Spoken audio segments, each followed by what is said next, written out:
Was it hard to be a Joe? I mean, you've done so many action movies. It was, well, the prep for this was probably about anywhere between 11 to 14 weeks of diet, conditioning, training, because we already had an established brand of Roadblock in the cartoon and series, so the look of Roadblock, no one looked like that guy, so it was important to work my ass off. Yeah. And look the part and make sure if we were going to relaunch and re-energize this franchise from the first movie, well, everybody's got to come in, bring in their A game and bring it in. Oh, you look the part all right.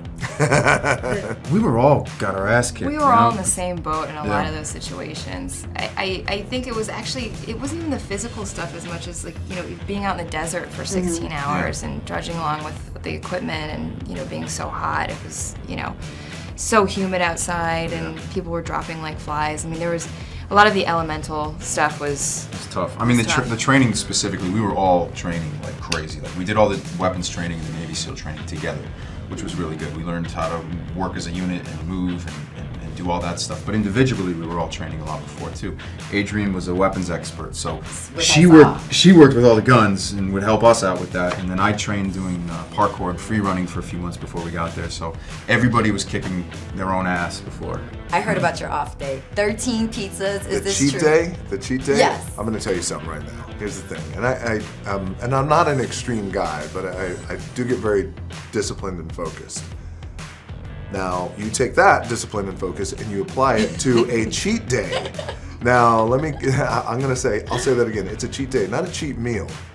A day. A day. That Break includes, I'm going to break it down for you, Roxy. It includes at least a dozen pancakes. And I took pictures of this. So a stack of pancakes, not 13 pizzas, but 4 pizzas. Okay. 4 pizzas. Nobody can do 13 pizzas. 4 pizzas.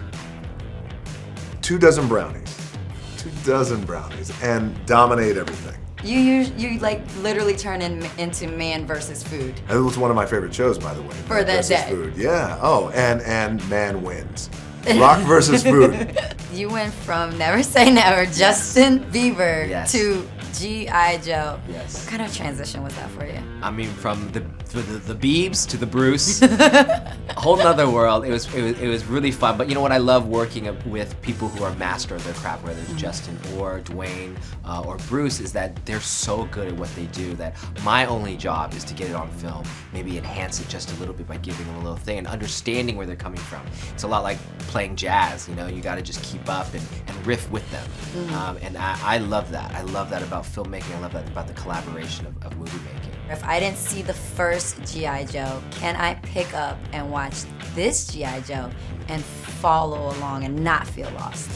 Yes, this is for if you know everything about G.I. Joe or you know nothing about G.I. Joe. If you saw the first movie or you didn't see it at all, that was part of our challenge. That's why we worked so hard to make sure it was all balanced so you could come in at any angle and you could appreciate our movie. So it was a tricky balance to figure out, but I think that people are going to have a good time. We want to introduce the world to the new G.I. Joes. We want to introduce the world to the G.I. Joes if you have never heard of them before. For those who didn't see the first G.I. Joe or who don't know the G.I. Joe mythology, the goal was to make a movie that was great and that was entertaining and that you could follow it. You didn't have to know the mythology. You didn't have to know the backstory. Amazing 3D. First of all, me in 2D, this is a big head in 2D. In 3D? Yeah, I was dodging you. Like Yeah, I know. I don't blame you. You have to. I think it's explained. I think the storyline's explained. There are new characters that weren't in the first one. I think it's a really easy movie to watch if you've seen the first one or if you haven't. Yeah, it's accessible, and if you are a fan, it's tailored specifically to really make all those little things that you want to see and all those characters that you want to see. It's specific enough to where you feel like, you know, we serve the fans as best we could. And with The Rock, both of those two together, were there ever any moments that it looked like one of them were trying to outdo the other? No, I think there were moments where even Dwayne was a little intimidated by Bruce. You know, because he's such an icon, and like, you know, I think there were moments where he was like, I just really, Dwayne's a huge fan of movies like we all are. Dwayne grew up watching Bruce's movies just like we did, so it was the three of us like, that's John McClane. Like, we all got excited together. When I first broke into Hollywood 12, 13 years ago, it was challenging. It's a difficult transition to make. He was one of the few who was so supportive of my transition and supported me, gave me great insight, gave me great advice. Basically said, you can do it. It's going to take a lot of hard work, but you can do it.